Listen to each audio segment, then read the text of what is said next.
Assalamualaikum warahmatullahi wabarakatuh. Selamat siang pemirsa, senang sekali saya Ida Almadani kembali hadir menemani Anda dalam program Forum Rektor. Ya pemirsa, di era digital ini industri terus berkembang dengan cepat dan menuntut sumber daya manusia yang berkualitas dan siap kerja di industri tersebut. Perguruan tinggi di sini memiliki peran yang sangat penting dalam mencetak lulusan yang berkualitas dan siap menghadapi tantangan industri. Nah, hari ini kita akan membahas bagaimana tentang tantangan perguruan tinggi dan dalam meningkatkan kualitas pendidikan dan juga pelatihan agar lulusan siap kerja di industri yang ada saat ini. Bersama dengan narasumber yang berpengalaman di bidang pendidikan dan juga industri, kita akan mengupas tuntas tentang strategi dan juga inovasi yang dapat dilakukan oleh perguruan tinggi untuk menjawab tantangan industri. Hari ini sudah hadir bersama saya Direktur Politeknik Kutaraja, Ibu Desi Puspita SPMM. Assalamualaikum Ibu Desi. Waalaikumsalam. Terima kasih telah hadir di Forum Rektor hari ini. Tapi sebelum kita berbincang-bincang, kita akan lihat visual terlebih dahulu ya Bu Desi. Dan pemirsa, kita saksikan bersama, ini dia visual Politeknik Kutaraja. Politeknik Kutaraja adalah perguruan tinggi vokasi swasta keempat di Banda Aceh yang berdiri pada 31 Oktober 2017 di bawah naungan Yayasan Pendidikan Sarana Ilmu Kutaraja.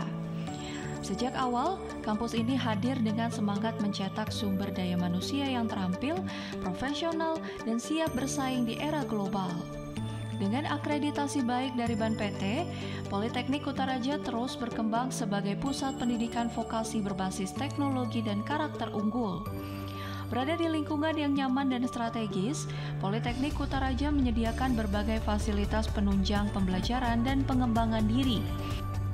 Di dalamnya terdapat ruang akademik yang menjadi pusat koordinasi kegiatan pendidikan, tersedia ruang belajar yang modern dan interaktif, didukung pula dengan laboratorium komputer yang lengkap.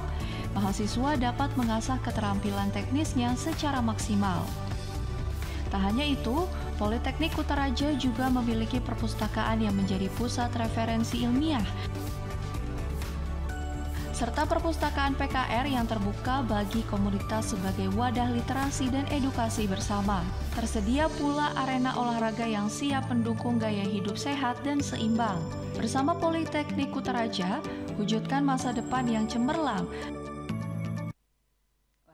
Bu Desi, kalau saya lihat dari visual tadi bahwa Politeknik Kutaraja ini berdiri sejak 2017, iya, benar. Artinya sekarang 8 tahun ya? 8 tahun. Di Oktober nanti ada 8 tahun. Oktober nanti 8 tahun. Nah, artinya sudah ada lulusan dari kampus ini yang sudah siap bekerja untuk menjawab tantangan industri saat ini. Kalau kita lihat memang kalau perkembangan digital cepat pesat banget gitu, dan industri juga terus bertumbuh, dan ini tentu menjadi peluang bagi Politeknik Kutaraja. Nah, di awal mungkin terkait dengan kampus ini sendiri, visi misinya gitu untuk menjawab tantangan industri terkait dengan lulusan mahasiswa yang dari sana. Seperti apa sih sebenarnya Ibu? Nah, visi misi Kutaraja, Politeknik Kutaraja sendiri adalah menjadi perguruan tinggi vokasi unggul yang berdaya saing nasional dan internasional dalam pengembangan sumber daya manusia yang beretika, profesional dan adaptif terhadap kebutuhan di industri. Oke, tentu tantangan industri ini kan adalah mempersiapkan sumber daya manusia yang berkualitas, begitu, dan siap dengan industri itu sendiri, begitu. Apa sih yang sudah dilakukan oleh Politeknik Kutaraja untuk mencetak lulusan yang punya kualitas dan siap kerja? Oke. Ada beberapa hal yang sudah dilakukan oleh Politeknik Kutaraja selama 8 tahun dan dari tahun 2018. Penerimaan mahasiswa pertama itu di tahun 2018, ya kan. Jadi hari ini kita sudah menghasilkan 3 kali wisuda dan sudah menghasilkan 123 lulusan. Dalam jangka waktu yang relatif singkat, 8 tahun, kita sudah melakukan beberapa hal seperti kurikulum, pembaharuan kurikulum. Sudah 2 kali kita lakukan pembaharuan kurikulum di tahun 2019 dan juga di tahun 2023 baru-baru ini. Nah, mungkin di tahun 2025, di sekitar bulan Agustus nanti, kita akan melakukan pembaharuan kurikulum juga yang berbasis OB, khususnya di Prodi Analis Keuangan. Karena Prodi Analis Keuangan ini sudah sedang kita persiapkan untuk mahasiswa yang menerima beasiswa dari sawit. Oke. Gitu. Jadi kemitraan dengan dunia usaha dan dunia industri juga sedang kita tingkatkan. Salah satunya di perkebunan kelapa sawit karena fokus kita sudah mulai berubah ke perkebunan kelapa sawit. Oh, kayak gitu. Ini jadi salah satu jawaban ya menghadapi tantangan karena tadi ada perubahan bahwa saat ini perkebunan sawit di Aceh itu sangat mulai berkembang begitu, dan ini juga ada beasiswanya. Beasiswa seperti apa sih yang dimaksudkan di sini, Bu Desi? Beasiswanya itu kita memperoleh beasiswa tahun ini sebanyak 30 mahasiswa kuotanya. Itu didapat dari BPDP, Badan Pengelola Dana Perkebunan di bawah Kementerian Keuangan. Jadi pada tahun 2024 akhir itu kita menyusun proposal untuk mahasiswa kita itu untuk kampus kita itu mendapatkan kuota. Untuk tahap pertama BPDP mempercayakan kami sejumlah 30 mahasiswa. Dan nanti itu akan dibiayai seluruhnya oleh BPDP. Nah, oleh karena itu di sini kami dituntut oleh BPDP untuk dapat menyelaraskan kurikulum sesuai dengan kebutuhan di perkebunan sawit. Oke, ini untuk industri perkebunan begitu. Tentu ada program unggulan khusus yang diberikan di kampus Politeknik Kutaraja ini. Kalau bicara soal program unggulan begitu Bu ya, apa sih sebenarnya program yang dirancang oleh Politeknik Kutaraja sendiri untuk menciptakan lulusan yang siap menjawab industri tadi? Nah, jadi memang di tahun 2022, mulai tahun 2022 kita itu sudah konsen terhadap pemerintah kan mengeluarkan MBKM, Merdeka Belajar Kampus Merdeka. Dan kita langsung menangkap peluang tersebut dengan menghadirkan praktisi mengajar dari dunia usaha, di dunia industri untuk mengajar sebanyak 6-8 kali di kelas di beberapa mata kuliah yang memang disetujui oleh Kemendikbudsaintek pada saat itu. Nah, selain praktisi mengajar juga kita menangkap peluang lagi dalam hal kewirausahaan merdeka. Nah, Kutaraja alhamdulillah selama 2 tahun berturut-turut dari tahun 2022 dan 2022 dan 2023 itu kita memenangkan salah satu perguruan tinggi di Aceh yang memenangkan kewirausahaan merdeka. Jadi fokus kita memang pada saat itu bagaimana caranya mahasiswa bisa setelah lulus dari kampus Politeknik Kutaraja mereka bisa untuk membuka lapangan kerja minimal untuk dirinya sendiri. Makanya program kewirausahaan ini sangat tepat dengan program yang sedang kami rintis pada saat itu. Pada 2 tahun itu kita menerima sekitar 300 mahasiswa di seluruh Indonesia. Jadi bukan cuma Kutaraja, tetapi beberapa mahasiswa dari luar juga kita terima untuk kemudian dibentuk menjadi kelompok-kelompok kecil dan bekerja sama dengan industri. Pada saat itu ada minyak pret, ada Ijakrung, ada Bitata gitu kan. Kita jadi mengajak mereka untuk berkolaborasi dengan Kutaraja untuk memberikan sedikit ilmu mereka kepada mahasiswa-mahasiswa bagaimana sih kalau kita terjun ke dunia usaha. Jadi itu program unggulan kita. Selain itu juga kita konsen terhadap hibah. Jadi Kementerian Pendidikan itu sering membuka peluang bagi perguruan tinggi untuk bisa mendapatkan hibah. Alhamdulillah selama 3 tahun berturut-turut itu kita berhasil mendapatkan hibah komputer. Kita kan kampus swasta, jadi kita mencari hibah itu betul-betul mencari agar si mahasiswa juga mendapatkan fasilitas yang layak. Fasilitas yang layak, gitu. Menarik sekali memang karena kalau menjawab soal industri itu tidak hanya sekedar mendapatkan ilmu teori di kampus, begitu ya. Tapi di sini Politeknik Kutaraja menyediakan tenaga pengajar yang praktisi, begitu, dan kemudian juga berkolaborasi dengan wirausaha yang memang nantinya akan memotivasi mereka untuk bisa lebih mandiri, gitu. Menariknya di sini nih, apa yang kemudian output yang didapatkan setelah ini dilakukan, begitu, lulusan kita itu bisa sudah punya usaha sendiri atau mungkin mereka ketika ketika lulus mereka dengan mudah mendapatkan pekerjaan. Nah, untuk mereka punya usaha sendiri mungkin belum, tetapi setidaknya mereka setelah mempunyai pengalaman bahwasanya untuk berdiri di kakinya sendiri itu tidak gampang. Buka usaha itu tidak gampang, banyak hal yang harus mereka pikirkan. Untuk saat ini mereka alhamdulillah sudah beberapa dari mereka diterima di dunia kerja. Jadi hari ini itu mereka yang sering PNM. Jadi kita mempunyai kerjasama dengan PNM, ya kan? Jadi setiap lulusan Kutaraja di 2 tahun terakhir itu mereka langsung meminta untuk diwawancara atau untuk diterima di mereka, tapi tentunya dengan seleksi. Dan lain-lain juga mereka lulusan kami ini ada yang bekerja di Bank Aceh, di Singkil, ada yang di PLN Sigli, Bank Danamon, mungkin di Banda Aceh sendiri, dan di beberapa dunia usaha, dunia industri lainnya. Gitu yang saya juga belum bisa saya sebutkan satu-satu. Sudah banyak tentunya begitu, karena lulusannya juga sudah 3 kali wisuda tadi ya. Setidaknya dari 123 itu ada sekitar 60% mahasiswa kita yang sudah terserap, baik itu di dunia usaha, dunia industri ataupun pemerintahan. Tentu Politeknik Kutaraja juga punya catatan penting di sini ketika lulusan ini kan nanti disiapkan untuk SDM yang siap kerja, begitu ya. Apa sih sebenarnya kebutuhan dari lapangan kerja saat ini? Ya di tengah kalau kita lihat di Aceh kan memang peluang untuk lapangan kerja masih kecil, begitu ya. Mungkin lebih diutamakan untuk bisa lebih mandiri, begitu. Nah, apa yang menjadi catatan penting dari Politeknik Kutaraja sendiri untuk ini kalau lapangan kerja seperti ini siswa kita harus punya kemampuan seperti ini, skillnya seperti apa, begitu. Nah, apa itu, Bu Desi? Nah, salah satunya mungkin yang pertama kita kan selalu mengajak mitra dalam hal ini mitra kita butuh apa sih? Panggil kita buat FGD, fokus grup diskusi, ya kan, dengan beberapa mitra. Lulusan seperti apa yang mereka butuhkan? Itu tentunya. Terus yang kedua, karena pada saat itu kita fokus kepada kewirausahaan, kita memberikan mereka yang namanya sertifikasi di bidang kewirausahaan. Nah, memang pada saat alhamdulillahnya dengan adanya hibah MBKM, jadi mereka bisa mengikuti bisa mengikuti sertifikasi kewirausahaan tanpa mereka membayar karena sudah ada dananya dari hibah.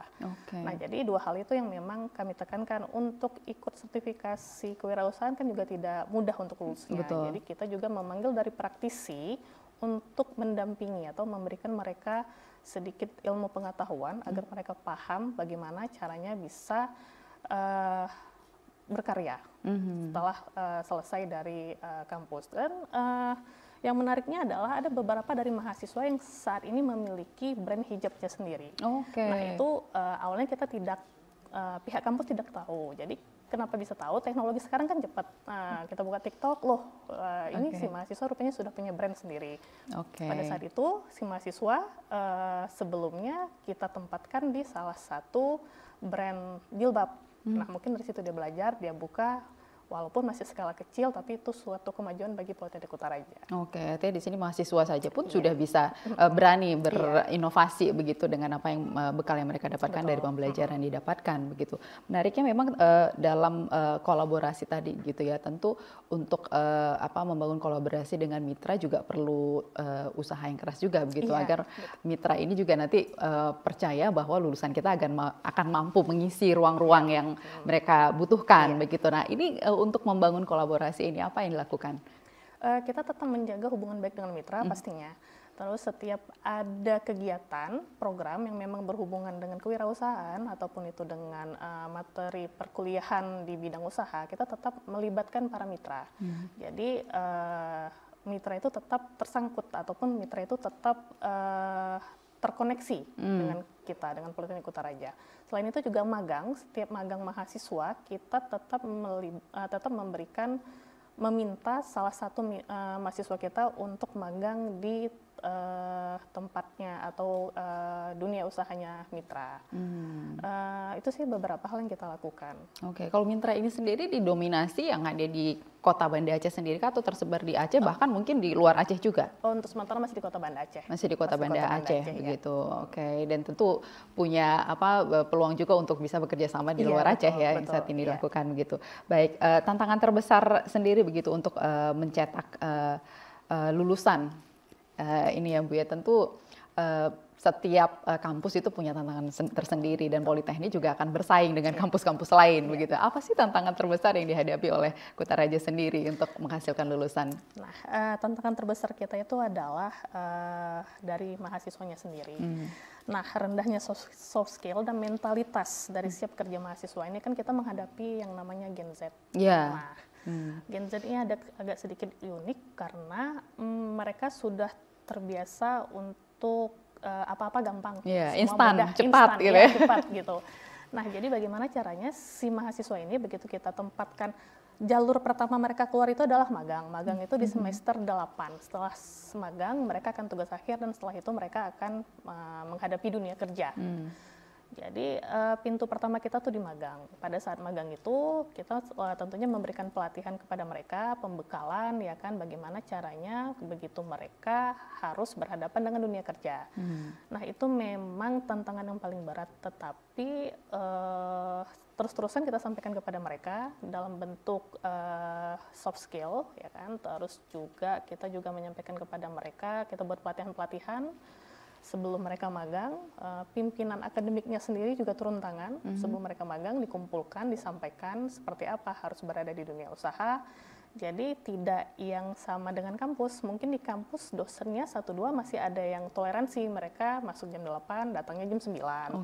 Nah, tapi di dunia kerja hal seperti itu tidak bisa dilakukan walaupun mereka statusnya magang. Nah, jika mereka berhasil magang, jadi mungkin insya Allah mereka akan berhasil di dunia kerja.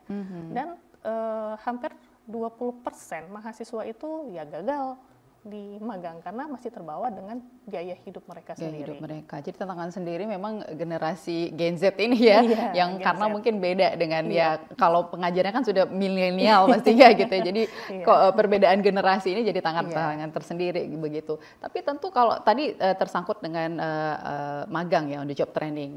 Ini mahasiswa membutuhkan waktu berapa lama sih untuk mengikuti magang itu sendiri? Sekitar 3 bulan. 3 bulan. 3 bulan, jadi satu semester ada 6 bulan, 3 bulan mereka di magang, terus sisanya mereka harus balik ke kampus untuk menyelesaikan laporan magangnya dan juga penelitian mereka. Oke, dan ini juga tentu punya sistem pembelajaran yang berbeda begitu dengan kampus-kampus yang lain begitu ya, karena ini kan mencetak yang memang benar-benar siap kerja nantinya di industri begitu. Ini kaitannya dengan tenaga pendidiknya begitu ya, tenaga pengajar di sana. Apa sih sebenarnya dilakukan oleh Politeknik Kutaraja untuk meningkatkan kualitas pendidikan? Tentu butuh tenaga pengajar yang juga punya kualitas yang baik. Apa yang menjadi program khusus dari Politeknik Kutaraja untuk meningkatkan kualitas dari akademik dari segi dosen dan staf di sana dan tenaga kependidikan. Nah, mungkin untuk tenaga kependidikan di tahun ini Kutaraja sudah memprogramkan untuk memberikan pelatihan kepada tenaga pendidikan agar mereka tetap bisa up to date dengan dunia pendidikan saat ini. Nah, sedangkan untuk dosen sendiri hari ini itu dosen itu kita wajibkan untuk mengambil Serdos atau sertifikasi dosen. Nah, di dalam sertifikasi dosen itu banyak hal-hal atau syarat-syarat yang harus dipenuhi sama dosen agar mereka bisa mendapatkan Serdos. Jadi sertifikasi dosen ini sendiri kita jadikan hal yang wajib untuk mereka penuhi, ya kan? Salah satunya adalah pekerti. Pekerti itu si dosen akan mengikuti pelatihan selama 10 hari. Dengan tentunya dengan pemateri-pemateri yang memang sudah memiliki sertifikat kompetensi. Terus juga mereka harus lulus yang namanya, kalau dulu itu harus lulus namanya TKDA, TKBI gitu kan, mungkin sekarang sudah ditiadakan. Tetapi untuk mengambil sertifikasi dosen ini, mereka juga harus memiliki portofolio yang baik dalam hal penelitian pengabdian. Kan perguruan tinggi itu memiliki tridharma, bukan cuma pendidikan, tapi mereka juga harus melakukan penelitian, pengabdian kepada masyarakat, dan itu kita tekankan ke dalam BKD, beban kinerja dosen. Nah, jadi apabila mereka tidak bisa melaporkan beban kerja dosen setiap semesternya, ya mereka akan mendapatkan semacam peringatan ataupun mungkin ya secara lisan sekali 2 kali, setelah itu baru tertulis. Nah, hal-hal seperti itu yang kita minta dosen untuk lebih memacu dirinya. Selain juga pelatihan yang mungkin saat ini masih kurang kita berikan gitu. Jadi karena ada kekurangan di sini, kita akan memperkuat di BKD, di BKD dan di pemenuhan sertifikasi dosen. Oke, jadi tenaga pendidik di sini juga dituntut disiplin untuk memenuhi tridharma. Ini tadi perguruan tinggi begitu ya, agar mereka juga bisa menjadi pendidik yang memang punya kualitas yang baik agar menghasilkan lulusan yang baik juga begitu ya. Nah, terkait tadi pelatihan penelitian begitu ya. Ini kan juga menjadi hal yang penting ya ketika di kampus dosen-dosen kan bersaing juga dengan negeri. Betul. Begitu ya. Nah, ini upaya dari kampus sendiri khususnya Kutaraja begitu untuk bisa memberikan kemudahan untuk para dosen atau tenaga pendidik di sana untuk bisa melakukan penelitian seperti apa? Nah, penelitian ini kan memang wajib 1 semester 1 kali dosen harus memiliki 1 penelitian. Nah, kemudahannya itu saat ini adalah dosen diarahkan ataupun dosen Kutaraja itu memiliki yang namanya Lembaga Penelitian dan Pengabdian Masyarakat. Itu menjadi wadah dosen untuk melakukan penelitian. Jadi kita punya kepala penelitian pengabdian, ya kan, punya SOP, juknis yang akan memudahkan dosen jika mereka ingin melakukan penelitian yang mendapatkan hibah. Hari ini itu, alhamdulillah tahun ini itu Kutaraja menang hibah penelitian sebanyak 6 dosen. Ya, itu memang dengan usaha dan kerja keras dosennya sendiri. Ya, mudah-mudahan di tahun 2026 nanti Politeknik Kutaraja lebih dapat memberikan fasilitas yang baik untuk penelitian dan pengabdian untuk pengembangan diri dosennya sendiri. Sebenarnya kita di sini tuh punya berapa program studi atau jurusan di Politeknik Kutaraja ini, Bu Desi? Kita memiliki 4 program studi, 2 diploma 3, ya, akuntansi dan administrasi perkantoran, dan 2 diploma 4, analis keuangan dan manajemen keuangan sektor publik. Nah, untuk yang analis keuangan itu sudah kita arahkan ke sawit. Jadi kita khusus menerima mahasiswa yang memang kuotanya diperuntukkan untuk sawit. Yang 30 orang tadi? 30 orang tadi. Oke. Jadi dari 4 program studi ini kita punya tenaga pendidik berapa orang? Sekitar 23 tenaga pendidik, dan mereka berasal dari mana saja nih, dari kampus-kampus ternamakah di Aceh ataupun di Indonesia? Jadi kalau sistemnya di perguruan tinggi itu mereka memiliki nomor induk dosen dan home base-nya itu memang di Politeknik Kutaraja. Jadi dari 4 program studi ada 23 tenaga pengajar yang akan mendidik mereka sampai lulus. Dengan tadi ada yang D3 dan kemudian ada yang D4. Ada yang D4 begitu. Dan mereka itu terdata di Kementerian Pendidikan, database Kementerian Pendidikan di bawah home base-nya Politeknik Kutaraja. Baik. Ini kan peluang besar untuk anak-anak generasi yang ada di Aceh begitu. Di samping saat ini memang bertumbuh kampus-kampus baru yang banyak juga, swasta juga, dan ini akan bersaing dengan negeri begitu. Apa sih yang dilakukan oleh Kutaraja sendiri begitu ya untuk bisa menjawab persaingan ini begitu ya? Karena kalau kita lihat ini kan sekarang lagi masa pendaftaran. Ya, kalau negeri sudah begitu. Sekarang kan yang saatnya swasta begitu. Nah, apa yang dilakukan Kutaraja begitu untuk bisa menjawab persaingan dan kemudian mengajak banyak mahasiswa baru untuk masuk ke Kutaraja sendiri? Nah, jadi memang saat ini yang menjadi isu lagi, yang menjadi permasalahan mungkin di kampus, khususnya Kutaraja, mahasiswa itu lebih cenderung kepada beasiswa. Nah, beasiswa, makanya kita hari ini mencoba beralih ke sawit, ya kan, BPDP. Untuk saat ini kita masih kepada program studi analis keuangan. Yang seperti kita tahu adalah luas areal sawit di Aceh itu sekitar 473 ribu hektar, dan artinya kita memiliki puluhan perkebunan sawit dan perkebunan rakyat juga. Nah, kita konsen ke sawit untuk tahun ini. Jadi sasarannya memang di sawit. Jadi kita fokus ke perkebunan sawit. Selain itu juga kewirausahaan. Jadi kita tidak menggembar-gemborkan bahwasanya begitu selesai mereka akan kerja di perusahaan atau di ASN atau di BUMN gitu kan. Kita ingin mahasiswa kita ini bisa berdiri di kaki sendiri, bisa berwirausaha. Oleh karena itu kita gandeng dunia usaha, dunia industri. Kita gandeng UMKM gitu. Kita ajak praktisi untuk mengajar di kampus. Jadi kita ingin menunjukkan kepada masyarakat bahwasanya setelah selesai tidak melulu urusannya dengan ASN, tidak melulu dengan perbankan. Walaupun saat ini mahasiswa kita ada yang bekerja di situ. Jadi berkali-kali kami sampaikan kepada mahasiswa pada saat penerimaan, boleh bercita-cita untuk bekerja di perusahaan. Tetapi alangkah baiknya untuk kita bisa belajar berdiri di kaki sendiri. Apabila memang kita direzekikan untuk bekerja di salah satu perusahaan atau ASN, itu bonus yang memang mungkin dalam hati kecil kita inginnya ke situ. Jadi prioritas utamanya itu adalah menjadikan mahasiswa lulusan di sana adalah menjadi lulusan yang mandiri nantinya begitu. Karena kalau kita lihat peluang kerja memang tadi tetap kalau di Aceh ya, bicara soal Aceh kita masih perbankan dan juga ASN tadi begitu ya. Jadi ini tantangannya di situ ya. Jadi supaya mahasiswa ini punya motivasi tersendiri untuk bisa mereka jadi lebih mandiri nantinya. Baik, nanti kita akan lanjutkan lagi perbincangan kita tapi setelah yang satu ini, dan pemirsa kami akan kembali setelah pesan-pesan berikut ini di Forum Rektor.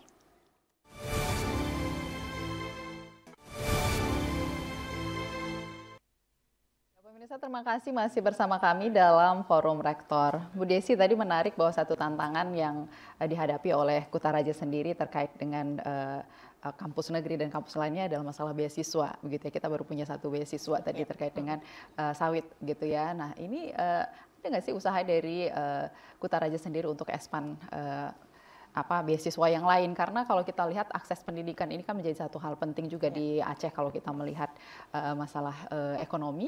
Tingkat kemiskinan kita masih sangat tinggi, bahkan kita masih juara 1 terus gitu ya. Ini kan jadi satu peluang juga bagi anak-anak Aceh untuk melanjutkan perguruan tinggi, tapi dengan akses yang mudah, dengan pembiayaan yang lebih murah begitu. Apa yang direncanakan oleh Kutaraja sendiri? Nah, sebenarnya ada 3 beasiswa di Kutaraja. Yang pertama tadi, itu yang sawit itu yang ketiga. Yang pertama itu ada beasiswa yayasan. Jadi yayasan pemilik Kutaraja itu memang memberikan beasiswa kepada mahasiswa yang berprestasi khususnya, tapi nggak banyak, paling banyak itu ada 10 setiap tahunnya. Itu hanya biaya pendidikan. Yang kedua itu ada namanya KIP.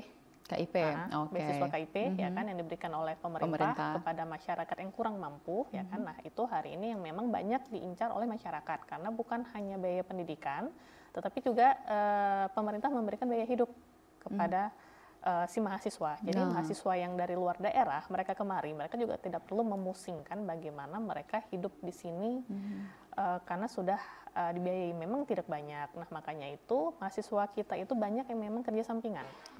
Kuliah sambil bekerja. Kuliah sambil bekerja. Nah, jadi mereka kan Politeknik ini dia vokasi 70% praktek, jadi memang mata kuliah mereka itu atau perkuliahan mereka itu dari jam 8 sampai jam 5 sore. Jam 8 pagi sampai jam 5 sore. Nah, jadi mereka biasanya bekerja itu di atas jam 5 sampai malam. Yang ketiga itu beasiswa sawit yang saat ini juga sudah kami dapatkan. Itu juga diberikan biaya hidup, bahkan biaya asrama seluruhnya full. Jadi si mahasiswa datang bawa baju sudah bisa berkuliah. Hari ini kami juga lagi coba untuk masuk ke BPSDM karena di sana juga ada beasiswa Aceh Carong. Tetapi yang kami belum pahami apakah kita yang swasta ini bisa mendapat beasiswa tersebut atau tidak, gitu kan? Karena kan biasanya beasiswa tersebut untuk apakah untuk lembaga pendidikan di bawah pemerintahan provinsi ataupun swasta ataupun kota, gitu, kabupaten kota. Untuk yang swasta apakah diperbolehkan atau tidak, kita tidak tahu. Tetapi intinya yang kami kuliahkan, yang kami terima adalah masyarakat Aceh, ya kan. Terus juga kita mencoba untuk mencari beasiswa dari BUMN seperti Bank Indonesia, Pertamina, atau juga dengan NGO-NGO yang ada hubungannya dengan lingkungan. Tetapi masih banyak hal-hal yang belum bisa kami penuhi. Contohnya untuk di Bank Indonesia sendiri, mahasiswa kita tuh belum sesuai dengan jumlah yang mereka minta. Gitu kan, memang ada batas-batas ataupun mereka mempunyai standar sendiri agar bisa diberikan beasiswa. Artinya memang pendekatan terus dilakukan begitu untuk mendapatkan kemudahan bagi calon mahasiswa untuk dapat mengakses. Tapi kalau sejauh ini mahasiswa yang berkuliah di Kutaraja ini sendiri, mereka berasal dari mana? Apakah memang didominasi di Kota Banda Aceh dan sekitarnya atau memang dari daerah 23 kabupaten lainnya juga? Nah, mahasiswa sendiri dari Banda Aceh paling ada 2 atau 3%. Lebihnya itu memang dari Aceh Jaya, Aceh Barat sampai Aceh Selatan. Bahkan kita lumayan banyak menerima mahasiswa dari Simelu. Jadi setiap tahun itu mahasiswa Simelu itu selalu bertambah. Yang awalnya tahun pertama 1, tahun kedua jadi 2, tahun ketiga jadi 4 gitu kan. Jadi mudah-mudahan aja Kutaraja juga bergaung di Simelu. Gitu. Ini menarik ini karena memang udah sampai Aceh Selatan, Simelu begitu. Tentu ada upaya promosi yang gencar-gencaran juga dari Kutaraja begitu agar ini bisa dikenal dan menjadi informasi yang akan dapat diakses oleh masyarakat yang memang ada di luar Kota Banda Aceh gitu. Apa sih yang dilakukan selama ini untuk melakukan promosi ataupun pengenalan kepada masyarakat luas di Aceh khususnya? Nah, yang kita lakukan memang hari ini itu digitalisasi ataupun teknologi itu udah semakin maju ya kan. Mungkin dengan sosmed itu sudah bisa kita promosikan, tetapi kami tetap datang ke sekolah-sekolah. Jadi dari wilayah timur, tengah, barat, itu kita memang datang ke sekolah-sekolah, kita list sekolah yang akan kita datangi, kita turunkan tim, satu tim itu mungkin sekitar 5 orang, untuk mereka langsung menjumpai kepala sekolah dan menjumpai siswa-siswinya. Kita minta waktu sekitar 15-20 menit untuk mempromosikan kampus, untuk kita dapat informasi tentang mereka, keinginan mereka berkuliah, ya kan. Setelah itu data tersebut kita bawa pulang, kita olah, kan mereka ada mengisi form gitu kan. Nah, jadi yang nanti memang kira-kira ada potensi ya dihubungi sama tim penerimaan mahasiswa baru. Jadi kita tetap turun ke lapangan. Ya, udah pasti ya. Dan sejauh ini bagaimana antusias dan juga peminat ya yang hadir di Kutaraja sendiri? Nah, peminatnya lumayan banyak, tetapi mirisnya mereka tetap bukan miris sih, tetapi mereka tetap mencari yang namanya beasiswa. Oke, itu masih menjadi prioritas ya. Mungkin salah satu adalah kendala ekonomi tadi. Iya, betul. Begitu. Jadi mereka berminat untuk berkuliah, tetapi mereka selalu menanyakan beasiswanya ada. Kak, Bang, kan yang datang itu memang dari staf-staf kita masih muda ke sana. Khususnya yang di Semelu. Bahkan terkadang orang tuanya itu nelpon khusus untuk menanyakan kita punya kartu KIP, apakah kita bisa. Nah, kita kan tidak bisa memutuskan apakah KIP-nya itu bisa atau tidak. Jadi ya kita sebisa mungkin kita usahakan mereka bisa masuk. Contohnya apabila mereka tidak punya kartu KIP dan mereka merasa mereka layak, ya kita akan mengarahkan bagaimana caranya mereka mendapat kartu KIP. Kita hanya punya kemampuan untuk mengarahkan. Tetapi untuk dokumen, legalitas, segalanya itu kan kita kembalikan lagi ke masyarakatnya. Oke, jadi tetap Kutaraja juga akan membantu, begitu ya. Akses pendidikan itu menjadi ya tanggung jawab perguruan tinggi untuk bisa diakses oleh setiap kalangan masyarakat, begitu. Dan Kutaraja melakukan hal itu. Dan tentu ini juga harus disupport. Kalau kita lihat kuotanya memang ada kuota yang ditetapkan setiap tahunnya kita harus terima berapa mahasiswa? Ya, betul. Jadi ada kuota yang ditetapkan oleh pusat ya kan. Jadi kuota itu nanti akan dibagi ke seluruh perguruan tinggi. Sudah 3 tahun terakhir ini Kutaraja mendapatkan kuota kisaran 35 sampai 50 per tahunnya untuk kuota KIP. Oke, jadi ini sebenarnya sudah lumayan besar juga begitu ya. Tapi tetap tidak 100% menjadi tanggung jawab dari Kutaraja, hanya membantu untuk mengarahkan saja, begitu ya. Mudah-mudahan ini menjadi kemudahan juga bagi masyarakat yang ada di Aceh untuk mengakses pendidikan tinggi. Sekarang sudah lebih mudah, banyak beasiswa, artinya banyak peluang untuk bisa berkuliah, khususnya juga di Kutaraja begitu. Nah, kita beralih ke masalah isu-isu global begitu. Ini juga menjadi satu tantangan sendiri ya bagi Kutaraja begitu untuk menghasilkan lulusan yang punya skill dan siap menghadapi industri-industri dan juga isu-isu global saat ini. Apa yang program yang dirancang oleh Politeknik Kutaraja sendiri untuk meningkatkan kesadaran dan juga kemampuan dari lulusan ini tersendiri? Dari lulusan Kutaraja untuk menghadapi isu-isu global yang saat ini. Kita di akademik sendiri, ya, di Kutaraja itu mempunyai 2 bidang akademik dan bidang non-akademik. Nah, itu pimpinan bidang akademiknya sendiri mewajibkan kepada ketua program studinya dan kepada BEM-nya untuk mengadakan seminar. Jadi setiap tahun itu ataupun setiap 2 bulan sekali itu harus ada seminar-seminar yang diberikan kepada mahasiswa untuk membuka wawasan mereka tentang dunia luar.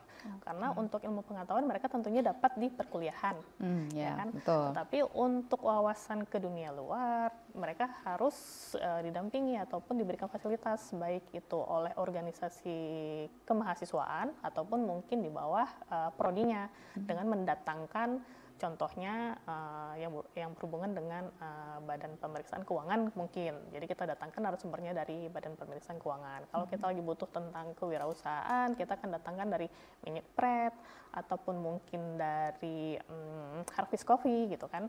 Jadi hal-hal itu yang kita buat, yang kita lakukan di kampus agar mahasiswa itu bisa lebih terbuka dan bisa lebih memahami bagaimana dunia setelah keluar dari kampus. Karena yang kami khawatirkan itu adalah mahasiswa hari ini masih sangat manja. Masih sangat manja. Jadi mereka belum tahu nanti begitu mereka keluar dari kampus, keluar dari pagar kampus, selesai dari sini, itu mereka harus siap menghadapi, tidak lagi dengan terbata-bata. Oke, jadi kalau menghadirkan para praktisi ini dan para wirausahaan ini tentu memberikan insight positif ke mereka begitu terkait apa sih sebenarnya yang terjadi real di lapangan begitu ya. Ini sih yang penting ya karena tadi balik lagi generasi Z itu yang maunya mereka yang instan, yang cepat gitu ya. Maunya levelnya langsung naik gitu kan. Ini jadi tantangan sendiri begitu. Tapi tentu butuh juga selain tadi dilakukan seminar dan sebagainya, support infrastruktur begitu ya. Apalagi ini kan kalau kita lihat dari program studi yang ada di kampus ini tentu sangat dekat dengan yang namanya digitalisasi begitu, dan ini tentu menjadi prioritas dari kampus sendiri bahwa lulusan di sana benar-benar cakap terhadap digital. Nah, ini infrastruktur pendukungnya seperti apa? Nah, itu yang tadi saya sampaikan di awal, Kutaraja itu awalnya hanya memiliki 20 unit komputer ya kan, yang disediakan oleh yayasan. Tetapi di tahun 2019 pertama kali itu kita memperoleh hibah dari Kemendikti, Kementerian Pendidikan Tinggi, berupa 20 unit laboratorium bahasa. Nah, laboratorium bahasa yang tentunya akan digunakan pada mata kuliah bahasa Inggris. Nah, di tahun berikutnya lagi, tahun 2020 kita sempat kosong, tahun 2021, 2022, dan 2023 kita alhamdulillah terus-terusan mendapatkan hibah komputer. Jadi hari ini dari totalnya 1 lab komputer yang berjumlah 20 unit, hari ini kita sudah memiliki 4 lab komputer. Gitu. Jadi itu untuk mendukung sarana pembelajaran mereka sendiri. Dan ini sudah cukup membantu mereka untuk bisa mendapatkan dan fasilitas. Alhamdulillahnya juga spek yang diberikan oleh kementerian itu cukup tinggi. Spek komputernya sendiri. Jadi sangat mendukung ya untuk aplikasi-aplikasi keuangan dan sebagainya begitu ya. Jadi mahasiswa bisa lebih mudah untuk mendapatkan pembelajaran. Tapi tadi saya menarik sempat disinggung terkait dengan lab bahasa begitu ya, bahasa Inggris. Ini kan juga jadi satu hal yang harus menjadi prioritas begitu ya. Apalagi kalau kita lihat di Aceh memang ini masih sangat rendah ya tingkat kemampuan berbahasa Inggris gitu, dan ini menjadi satu program unggulan juga tentu di Kutaraja. Apa sih yang menjadi tantangan tersendiri bagi Kutaraja untuk meningkatkan skill bahasa dari mahasiswa yang akan menjadi lulusan dari Kutaraja nantinya? Nah, di Kutaraja sendiri itu mata kuliah bahasa Inggrisnya selama 4 semester berturut-turut. Nah, 1 semester itu mereka mendapatkan 4 SKS mungkin. Jadi total mereka mendapatkan mata kuliah bahasa Inggris itu sebanyak 4 kali 4, 16 SKS selama 2 tahun berturut-turut. Itu kita khusus untuk bahasa Inggris kita memang langsung mendatangkan dosen praktisi bahasa Inggris yang memang lulusan dari Australia gitu kan. Dan harus berbasis project, harus berbasis lapangan. Jadi tidak hanya teori. Semester pertama atau satu SKS pertama mereka akan belajar teori, akan belajar vocab, perbendaharaan kata, dan setelah itu mereka akan langsung untuk ngomong bahasa Inggris. Gitu. Memang sudah kita minta kepada mahasiswa untuk setiap masuk ke akademik coba untuk ngomong dengan bahasa Inggris walaupun bercampur-campur ya, tetapi nggak semudah yang program yang kita buat ya kan, karena mahasiswa masih mungkin agak malu. Tetapi hari ini kita juga sudah membuat yang namanya klub English Club. English Club kita berharap mahasiswa bisa memanfaatkan UKM tersebut, UKM English Club tersebut untuk bisa mengembangkan potensi dirinya. Saya udah kebayang sih sebenarnya seperti apa disiplinnya mereka mengikuti pembelajaran yang ada di sana begitu, karena mereka ini adalah orang-orang yang memang disiapkan untuk siap kerja tadi begitu ya. Selain punya hard skill, soft skill juga menjadi hal penting gitu untuk memenuhi kebutuhan ini. Apakah mereka memang punya mata kuliah khusus yang diberikan hospitality, misalnya personality dan lain sebagainya, karena kan langsung nanti berhadapan di dunia kerja. Jadi di semester pertama itu mereka sudah pasti dapat selain bahasa Inggris tadi untuk memperlancar mereka di awal, yang kedua juga pengembangan kepribadian. Mereka dapat pengembangan kepribadian, itu yang kita undang juga praktisi. Jadi nanti 4 kalaulah tidak 16 kali pertemuan, setidaknya praktisinya itu bisa masuk 5 kali pertemuan dari jumlah 16 kali. Terus mereka juga mendapatkan mata kuliah pengantar anti korupsi. Jadi pengantar anti korupsi itu bukan kita masukkan ke dalam subbab atau bab mata kuliah, tetapi memang mata kuliah pengantar anti korupsi selama 1 semester penuh. Makanya kita bekerja sama dengan BPK ya kan, untuk dengan Gerak atau dengan KPK gitu kan, untuk bisa lebih langsung dapat dari praktisinya. Ini menarik, ini beda kayaknya di kampus lain nggak dapat gitu ya. Kenapa akhirnya Kutaraja gitu punya program khusus yang terkait dengan anti korupsi ini? Iya. Jadi pada awalnya itu kan memang dari kebijakannya pemerintah, pasti awalnya kebijakan pemerintah, tetapi pemerintah minta untuk dimasukkan ke dalam salah satu mata kuliah umum. Oleh kita ramu, kalau memang masih cukup untuk diadakan 2 SKS di semester pertama, ya udah itu kita jadikan mata kuliah wajib. Jadi wajib untuk untuk mengambil mata kuliah pengantar anti korupsi, kurikulumnya kita ganti, ya kan, untuk kita masukkan pengantar anti korupsi. Nanti hasil akhirnya adalah mereka membuat flyer atau mereka membuat narasi tentang korupsi itu seperti apa, apa yang harus dilakukan, apa yang harus mereka lakukan jika terjebak, apa yang harus mereka lakukan untuk menghindari gitu kan, untuk mensosialisasi atau untuk mengkampanyekan. Itu biasanya di akhir-akhir semester 1 itu IG mereka itu udah penuh, karena itu salah satu kewajiban yang diberikan oleh dosennya untuk menampilkan itu di IG mereka. Oh, oke. Jadi memanfaatkan media sosial juga media sosial. Untuk bagian dari pembelajaran juga dilakukan. Iya, karena etika dan adab itu sangat penting. Ya kan? Nah, hari ini itu setahu saya pelajaran akidah akhlak sudah tidak ada di kalangan SD. Kalau dulu kita ada yang namanya PPKN atau akidah akhlak. Nah, mungkin dengan tidak adanya itu di SD, begitu kita menerima mahasiswa baru, dari tahun ke tahun kita melihat kayaknya kita perlu menyisipkan lagi. Bukan hanya di agama pun kita itu kan mata kuliah wajib untuk agama. Dan itu kita memang mendatangkan ustadz untuk mencuci otak atau mungkin memberi brainwash kepada mereka, ya kan. Yang mirisnya lagi hari ini itu begitu ustadznya datang memberikan mata kuliah agama, nah, ustadznya harus mulai dari nol. Jadi masih ada mahasiswa-mahasiswa yang mungkin belum tamat bacaan Iqra-nya. Gitu kan. Meskipun kita mahasiswanya berasal dari Aceh yang punya fondasi Islam, ternyata ini jadi tantangan juga itu ya. Seharusnya jadi perhatian kita juga ya kan. Nah, terkadang kita tanya rukun iman kok udah terbalik-balik kan gitu. Itu kan jadi memang jadi hari ini Kutaraja sedang membuat satu program lagi. Kebetulan saya lulusan Unciah, USK. Kalau dulu ada yang namanya di USK tuh sebelum masuk ke perkuliahan ada yang namanya itu kita didampingi dulu.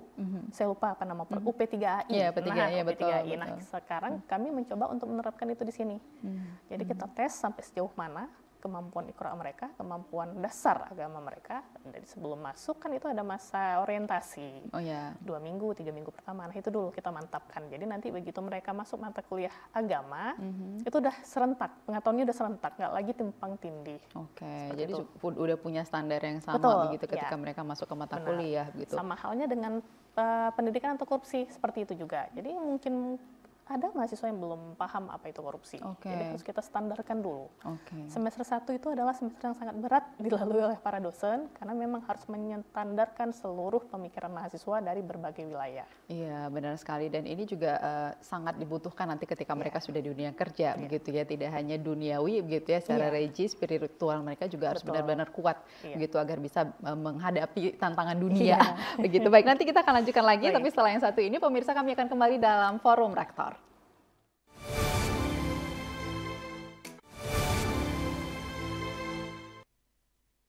Terima kasih pemirsa, Anda kembali dalam Forum Rektor. Ini kita di segmen terakhir, tentu sudah banyak tadi kita berbicara soal Politeknik Kutaraja yang sangat luar biasa mempermudah akses pendidikan untuk siapapun yang mau di sana gitu. Dan menariknya juga tadi terakhir kita bicara soal bahwa Politeknik ini juga concern untuk religi gitu ya, dan juga anti korupsi yang ini menjadi tantangan Indonesia saat ini, bahwa anak-anak generasi sekarang itu minim akhlak ya bisa dibilang begitu, minim akhlak, dan kemudian korupsi yang setiap hari didengar, yang ini juga menjadi tantangan kita untuk memperbaiki generasi di masa depan. Ada program yang lainkah yang memang saat ini direncanakan oleh Kutaraja sebagai bentuk pengembangan dari kampus ini sendiri? Untuk sementara kita pada beberapa bulan lalu itu pernah kedatangan salah satu dari MES Provinsi Aceh Besar. Nah, salah satu anggotanya itu kebetulan bekerja di Kementerian Agama. Disitulah terbuka peluang kita bahwasanya mereka mau mendampingi. Mereka akan buat program mau mendampingi untuk penerimaan mahasiswa baru untuk mendapat ilmu tentang agama, tentang etika, ya kan, agar si mahasiswa lebih bisa membuka diri, lebih bisa tahu bagaimana cara bergaul dengan yang muda, yang sebaya ataupun yang senior. Bagaimana caranya dengan yang lebih tua gitu kan. Jadi memang menjadi tantangan yang sangat berat karena saya sendiri dalam satu semester itu paling saya ada mengajar 3 atau 4 kali. Tetapi terus-terusan saya tekankan kepada mereka bahwasanya kepintaran kita itu tidak ada apa-apanya apabila kita tidak punya etika, tidak punya adab. Perusahaan tidak perlu lulusan-lulusan yang seperti itu. Kita bekerja bisa dilatih, kita belajar bisa dicari. Hari ini internet itu sangat mudah diakses. Apapun bisa kita cari di internet. ChatGPT, kalau dulu ada Google, hari ini ada ChatGPT dan kawan-kawannya. Gitu. Yang lebih gercep lagi jawab pertanyaan apapun bisa ada di sana gitu. Jadi tetapi etika dan adab itu tidak ada yang bisa ajarkan. Jadi fungsinya sekolah bukan hanya untuk nuntut ilmu, tetapi juga lebih kepada bagaimana cara mereka bersosialisasi, bagaimana cara mereka membentuk pribadi, membentuk akhlak mereka agar menjadi lebih baik lagi, agar bisa diterima oleh dunia. Jadi ilmu pengetahuan bisa dicari, tetapi etika dan adab tidak bisa dibentuk kalau tidak dibentuk. Tugas besar dari sekolah ataupun perguruan tinggi adalah hal tersebut kalau menurut saya. Jadi etika, adab, agama itu adalah hal yang selalu kami tekankan kepada mahasiswa. Keluar dari sini, keluar dari Kutaraja, menjadi lulusan Kutaraja, setidaknya kita memiliki jati diri. Jadi lulus itu ketahuan ya, ini lulusan Kutaraja gitu ya. Jadi punya spesifikasi khusus gitu ya, bahwa lulusan Kutaraja ini memang benar-benar siap menghadapi dunia ya dengan teknologi yang sangat cepat gitu ya, tapi juga dibarengi dengan religi yang baik juga begitu. Kalau untuk karena ini sifatnya adalah menciptakan lulusan yang mencetak lulusan yang siap kerja, tentu kemitraan adalah salah satu hal yang paling dituntut begitu ya, agar mahasiswa ini nantinya setelah lulus mereka punya peluang yang besar, selain bisa mandiri tadi, tentu bisa memasuki tenaga kerja. Apa yang dilakukan Kutaraja sendiri, walaupun tadi kita sudah bicara bahwa di Kota Banda Aceh sudah dilakukan, tapi tentu perlu juga ekspansi di luar Banda Aceh begitu. Apakah ini sudah dilakukan juga atau belum oleh Kutaraja? Di luar Banda Aceh. Nah, di luar Banda Aceh kita sudah melakukan di tahun 2024 akhir, tetapi fokus kita itu masih di perkebunan sawit. Nah, kita sudah masuk perkebunan sawit di daerah Calang, Aceh Jaya, Aceh Barat, sampai ke Nagan Raya. Untuk daerah timur sendiri kita sudah masuk ke perkebunan sawit di daerah Aceh Timur dan Aceh Tamiang. Jadi memang itu timnya turun sendiri, manajemennya langsung yang turun, termasuk pimpinan, untuk membuka jalan agar mahasiswa kami diterima di perkebunan tersebut, dan agar si manajer atau si di sana ada yang namanya manajer, ada yang namanya kerani dan segala macamnya itu, asisten lapangan, mereka mau datang ke Kutaraja untuk memberikan praktisi, ilmu praktisnya ke kampus.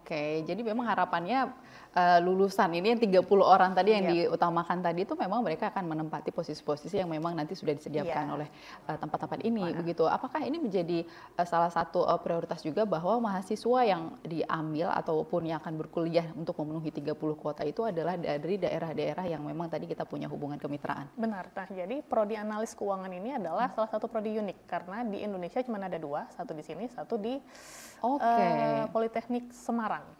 Ya kan, di daerah Semarang. Jadi analis keuangan. Jadi akhirnya kita spesifikkan lagi menjadi sawit. Sawit nanti ini kita akan nyusun kurikulum sawit berbasis aplikasi. Jadi intinya mereka harus betul-betul paham bagaimana akuntansi, bagaimana cara menganalisis laporan keuangan, tetapi semuanya output hasilnya nanti akan dikerjakan oleh aplikasi.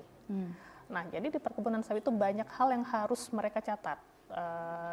Banyak hal yang harus mereka lihat, tetapi dengan adanya aplikasi ini akan mempermudah kerja mereka. Kan kita sekarang sedang menyiapi yang namanya 5.0. Iya kan? Nah, jadi bagaimana caranya manusia tidak tersisih karena teknologi, tetapi bagaimana caranya teknologi itu bisa menjadi suatu tantangan ataupun suatu rekan kerja lah bagi manusia. Jadi aplikasi memudahkan pekerjaan manusia. Kalau yang sebelumnya 4.0 itu adalah semuanya digitalisasi. Nah, di Society 5.0 ini bagaimana caranya manusia dan aplikasi dan teknologi bisa saling beriringan. Jangan sampai kita yang ketinggalan SDM ya, begitu ya. Jadi kita siapkan SDM-nya. Oke, ini yang dilakukan Kutaraja untuk bisa menjawab tantangan itu sendiri, begitu ya. Ya tentu harapannya infrastruktur tadi, ya, benar. juga benar-benar bisa menjadi support, betul, ya untuk bisa mahasiswa yang belajar di sana mendapatkan fasilitas yang lengkap agar menjadi kemudahan. Begitu. Dan hari ini kita tuh sudah menjajaki kerjasama dengan PT IWK, lokasinya tuh di Medan, ya kan, kita sudah sampai ke sana. Itu web host kreasi yang memang membuat aplikasi yang namanya DigiAgri khusus untuk perkebunan kelapa sawit. Nah, kita lagi melobi nih IWK.